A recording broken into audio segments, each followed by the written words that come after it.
Welcome to Gracefully Graying. I am your host, Attorney Henry Garnpine. Today on Gracefully Graying, I am very pleased to welcome as our guest Rabbi Jennifer Kaluzny from Temple, Israel, as she leads us in a discussion of the inevitability of aging. Rabbi Jen, welcome. Thank you so much for having me. I'm so glad we finally got to have this discussion. It's a really important one. I know you're very, very busy, but I appreciate your coming on. First of all, Rabbi Kaluzny, tell us about your background. So I am a native Detroiter. I am one of the lucky and rare rabbis that came home to their home congregation. I was born and raised at Temple, Israel, and now I've been a rabbi there for 20 years. I'm in my 21st year. And it's hard to believe, actually. And I've spent a lot of my career helping people transition into hospice. Actually, I've been a hospice chaplain for over 20 years. And I'm really passionate about taking care of older adults and people who kind of need that extra community support. Rabbi Jen, what made you decide to become a rabbi? It was kind of lots of factors. I grew up in a warm and loving Jewish home where Jewish tradition was very organic. And I grew up going to Temple Israel every Shabbat. And granted, at that time, our services were so late, my parents used to usually carry me out. I'd fall asleep. But my rabbis always looked like they were enjoying what they were doing and being fulfilled. And I loved Hebrew. I loved learning Torah. And I wanted to be in a helping profession. So I considered nursing, but I also wanted to do it in Jewish way. And becoming a rabbi allows me to be in a medical environment through hospice and through hospital visitation and be part of a care team, especially when I deal with hospice patients. And it also lets me teach, and it lets me write, and it lets me marry my friends and name their babies and be with families when they need us the most. And so being a rabbi was the best way I felt to actualize any potential that I had in any or all of these different areas. I know you've done a wonderful job so far, and it sounds like you really love what you're doing. I do. Rabbi Jen, you are part of the sandwich generation with aging parents and, well, maybe not so young, but young children.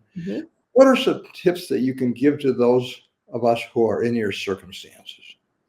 I am absolutely there. We've actually been caring pretty seriously, acutely for my mother-in-law in the past couple of months. And kind of my husband got to see in a front row seat what I do every day for our families. I would say there is never, ever a time when it's not a good time to prepare yourself. And even though I work mostly with an older generation that needs the care now and maybe needs the support now, what I tell my friends, we're in our 40s, is you have to have a plan for your medical power of attorney now. I tell my friends to get long-term care insurance now before they might not be eligible. I tell my friends to put money away for their own care so we don't become burdens to our children. And also, I really try to encourage my friends to have really difficult but important conversations with their parents, to ask them, what are your wishes? How do you want me to care for you? Do you have a will? Do you have a medical durable power of attorney? And a lot of times they'll look at me and they may not know what I'm saying at all. And we'll slow down and we'll talk about why I'm telling them to make these decisions now and why I'm pushing them to do it for themselves and for their parents now. Because I don't want anyone having to deal with these things when they're in crisis. It is so much harder when we're in crisis. You're raising some excellent points. I know, especially with long-term care insurance, it's harder and harder to get it. And if you don't get it while you're young, especially if you start having a pre-existing condition, you can forget about it. Exactly. The importance of having a durable power of attorney, medical directives, will, estate plan, trusts. I mean, they're critical. I mean, we never know what tomorrow will bring in, especially in your career. You see this more and more often with Mhm. people of all ages, quite frankly. Well, I think that that's what people are realizing is sadly we've had some what I would call out of order deaths, premature deaths for sure, of people that are in their 40s and early 50s who obviously never thought that that would happen. And it left families without answers to a lot of these questions and really feeling unprepared. And so, even though these are not fun conversations, and they're making us face something very sad and something we don't want to face on a day to day basis, it's giving our loved ones the biggest gift we can give them, and that's the gift of security. I think it's giving them security and peace of mind, for lack of a Mhm. better word. Mhm. Rabbi Jen, you are part of an upcoming panel at Temple Israel later this month. Tell us about the topic for your upcoming panel discussion. Aging isn't inevitable. I guess there's no way to beat it, but it is what it There's is. no way to beat it. And what we're also learning, again, from these really, really tragic premature deaths is we're lucky if we age. And even with everything that comes with it, maybe the aches and pains, we're lucky if we age. And what we're seeing also in Detroit is that we're the second oldest Jewish community to Florida, actually. And we are about to be overcome by what scholars are calling the silver tsunami, which means the boomers are retiring and the boomers are aging and the boomers need care. And so, myself and the head of the Robert Sosnick Family Life Center at Temple Israel, Carrie Provisor, our in house social worker, we help families every single day deal with crisis. And what we're trying to do again is to stave off crisis. And so, we've put together a panel that I will be on, that Carrie will also be on. We have Elisa Tobias, who not only has her own company to kind of help people move through these transitions, but she also has been working at Waltonwood, which is one of the senior facilities, for years and years and years. And it's easy to call her an expert on what to do, what steps to take in order to care for your family and for your loved one who's aging. And we also have David Trebacks on our panel of Serlin and Trebacks. And he does a lot of what we would call perhaps estate planning, but also he can walk us through what does it mean to protect your home if you are trying to care for someone and they might need Medicaid, but you still own a home. What happens to that home? He can walk us through the legalities of how do we protect a surviving spouse while caring for the ailing spouse. There are a lot of legal questions that also even get into accounting that we need to ask ourselves, because when we're caring for someone, people also don't realize quite how expensive it is and how little is actually covered by things like insurance and Medicare. So, David is going to help us understand how we can legally prepare ourselves and our estates so that even if we're caring for someone who's ailing, we're also protecting the person who is surviving. You know, you've got a great panel. I know them all. Elisa Tobias has been a guest on this show on several occasions, so I would highly recommend it. When's the date? Is it September 24th? September 26th at Temple Israel. And Elisa has invited her whole network, which is quite vast. So if people come, they'll also have the opportunity to kind of mill around and meet people and ask questions. And they might find someone there that can really be helpful to them. Well, this fits right in with this project I've been working on for years, so I will make it a point to attend. So Great. tell us about your role on this, Rabbi Jen. My role on the panel. Yes. So I work with Carrie and Elisa a lot on planning and on crisis intervention. But also, obviously, as a rabbi, I also come in and help people walk through kind of the emotion of what we face as we age, and especially towards the end of life. I've had pretty incredible conversations with not only the person who's ailing, but their families about the soul and what we think happens after we pass. And what does grief really feel like? What does it mean? How do we travel through it? And so I also walk families through, what does Jewish law say about X? A lot of times I'll be with families and they have a doctor say to them, well, we can put them on a ventilator, but, and then they go into how perhaps the ventilator is really keeping someone alive who is really on the verge of passing. What does Judaism say about feeding tubes? What does Judaism say about hospice? And so a lot of times when someone is sick and passing away, the families will say to me, I want to make sure I do this right. And for them, that means not only taking care of the person they love, but doing it according to what Judaism would say is right to do. And so as a rabbi, I can help walk them through those questions. One thing I've noticed, a little off topic, well, maybe not off topic, is the fact that in Judaism, when I was young, my mother passed away at a very early age, and we had Shiva for 7 days. Mm-hmm. And then for a while, the trend was, it seemed to be that Shiva was 3 days. And now more and more, I've noticed that people are sitting Shiva for 1 day. And often it's done like at Temple Israel or at the funeral homes. So there's definitely been a trend. Do you see that a lot as well? Absolutely. Rabbi Aaron Starr actually wrote an article in the Jewish News about kind of reclaiming Shiva a couple of years ago, and it was excellent. And I really think that having these short periods of Shiva is a product of the world that we live in, that we're supposed to move on from things very quickly, that everything that we do is fast, how we get our food, how we stream, whatever we want, whenever we want.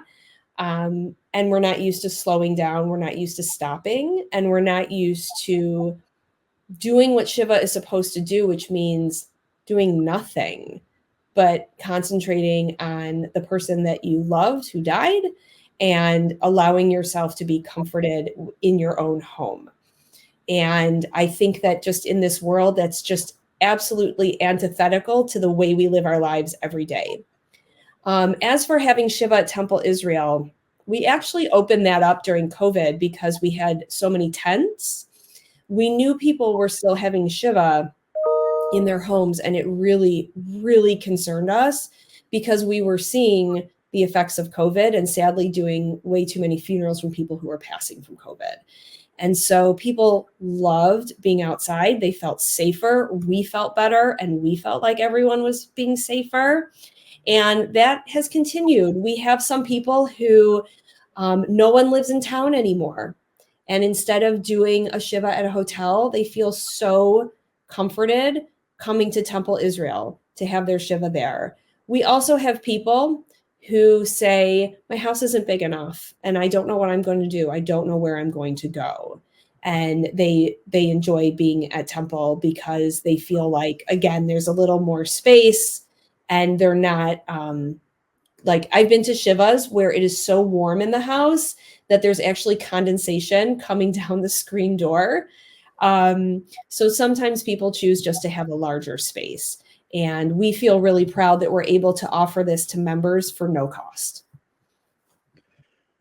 Rabbi John, I have a friend who passed away at the beginning of COVID, and he always used to believe that life is like a minefield. He was kind of a pessimist, and something was going to get you. And the question I have for you is, how do we deal with the bumps in the road as we age? And there are always bumps. Oh, yes, there are always bumps. My sister and I talk about this all the time. The past 20 years has been kind of interesting in our own family. We've had quite a bit of illness and many challenges. And we were talking the other day about the little things in life that aggravate us. And it might sound so cliche, but after everything we've been through, we don't let a whole lot bother us. If we're together for, a Sunday night Chinese dinner, we've won the lottery. And that's because at the end of the day, my sister literally just said this to me yesterday, and I'm not kidding. She said, "We're all here. We're all doing okay. We're the best. Everything's fine." And I have met people who have asked, am I being punished? Is this some kind of punishment? Did I do something wrong? And what I tell them is, I personally don't believe a couple things. I don't believe in God's plan, because I don't think God plans for people to suffer. That's not the God that I believe in.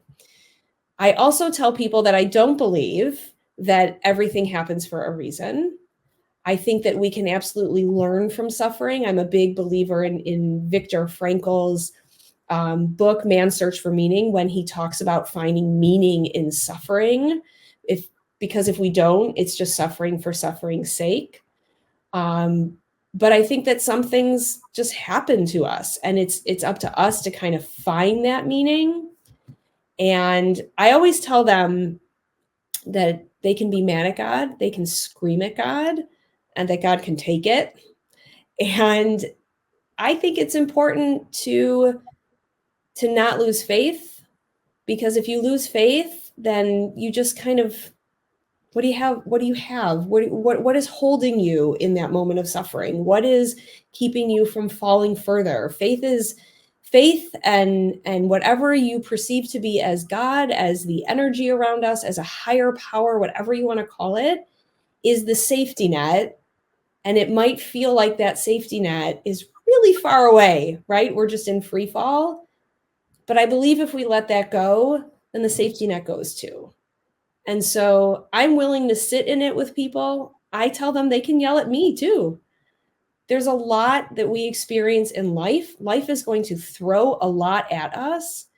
And that's why we should appreciate where we are and what we have and who's around us, and make the best of all the good things that come to us, and do the best we can not to get too tripped up by the little things that life is going to inevitably throw at us. That was beautifully stated. I mean, you've really captured my philosophy. I really believe that things happen to us, not necessarily for a reason, but very randomly. And, you just never know. And it's a matter of family, friends, making the most of little things. And I guess enjoying the day, seize the day, for lack of a better word. And, it's like, enjoy today, but also plan for the future. So I Exactly. captured it beautifully. Thank you.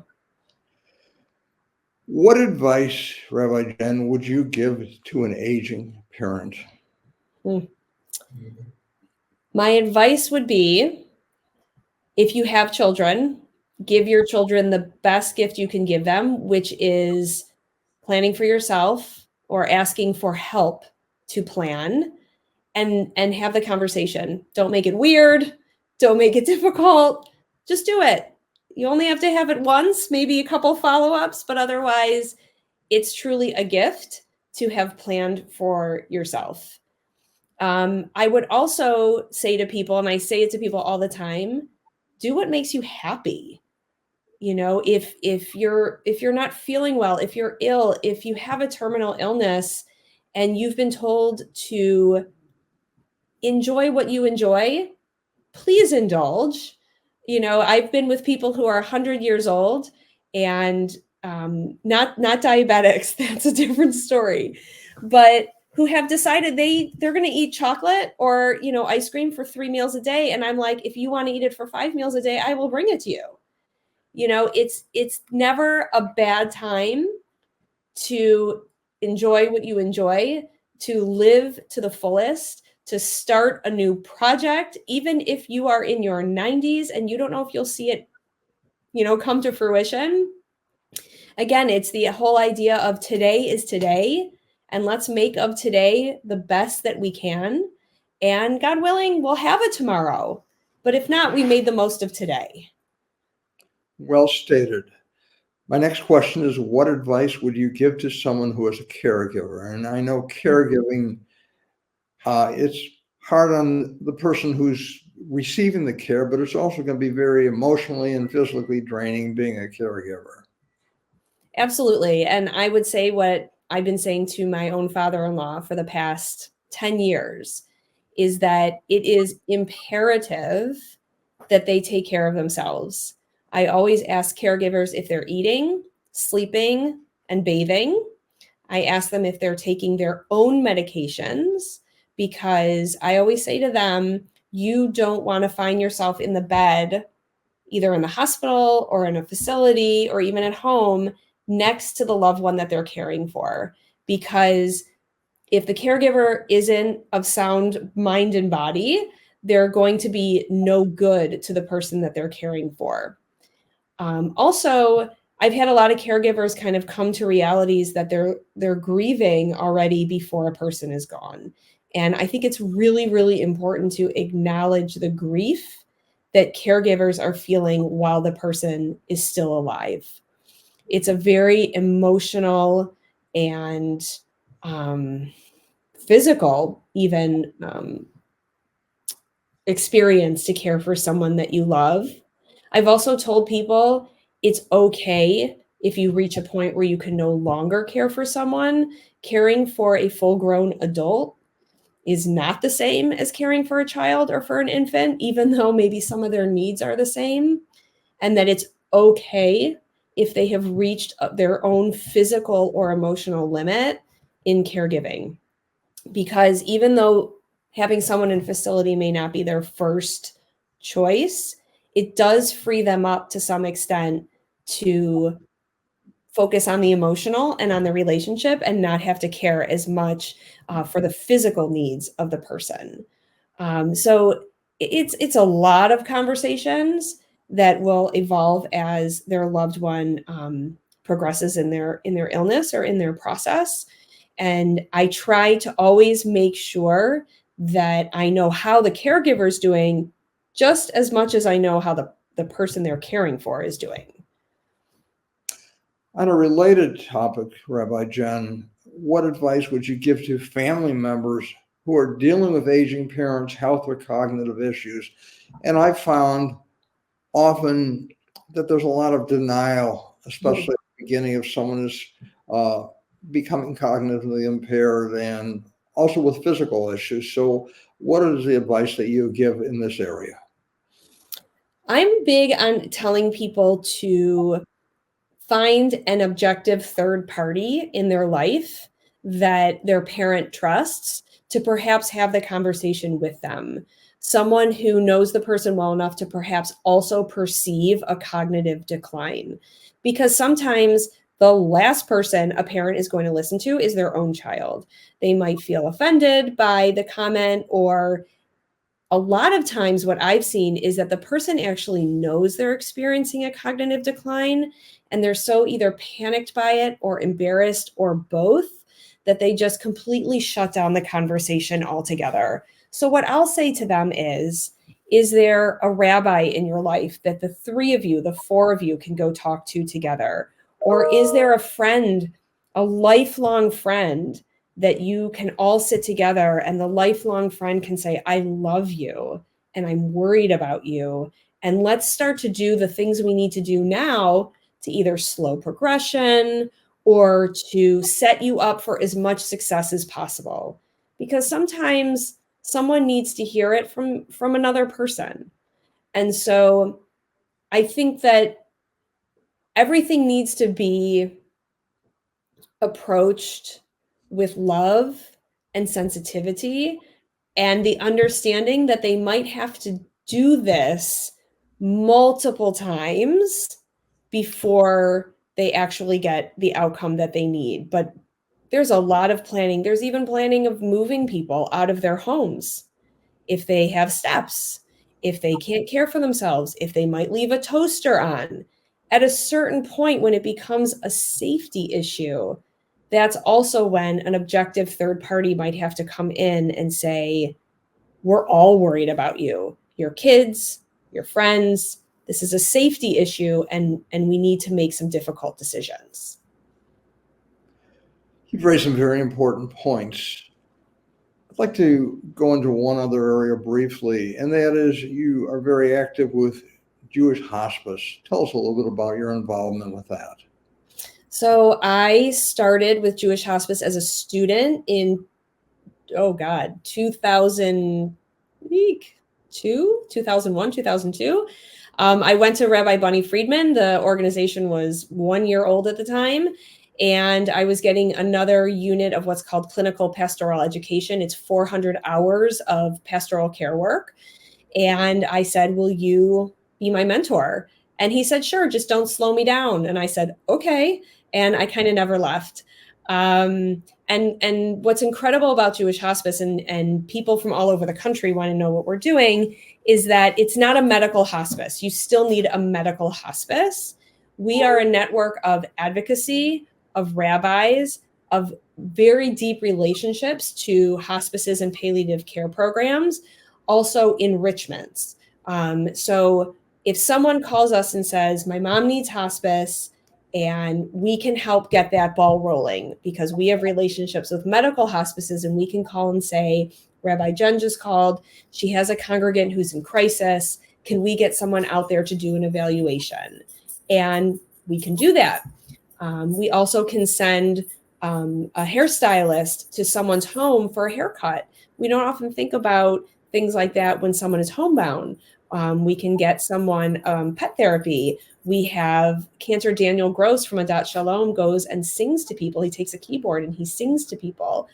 We have another man who takes a guitar and sings songs from the 50s and 60s, and Alzheimer's patients who don't speak anymore will start singing along with him. And it is remarkable to see.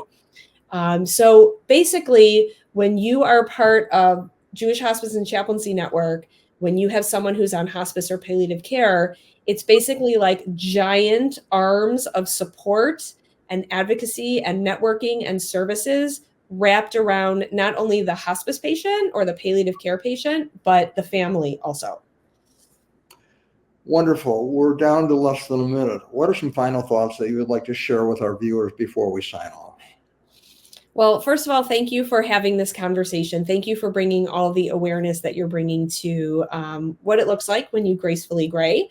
And I think that my message is I want everyone to gracefully gray. I want the services and the networks and the people in the community to help as many people as possible not reach a crisis point, and to know that there is help out there. There is so much help out there, and we are ready to help. We are wanting to help, and we want people to have the dignity and the respect that they deserve in their later years in life. Rabbi Jen, I want to thank you so much for being our guest on Gracefully Graying.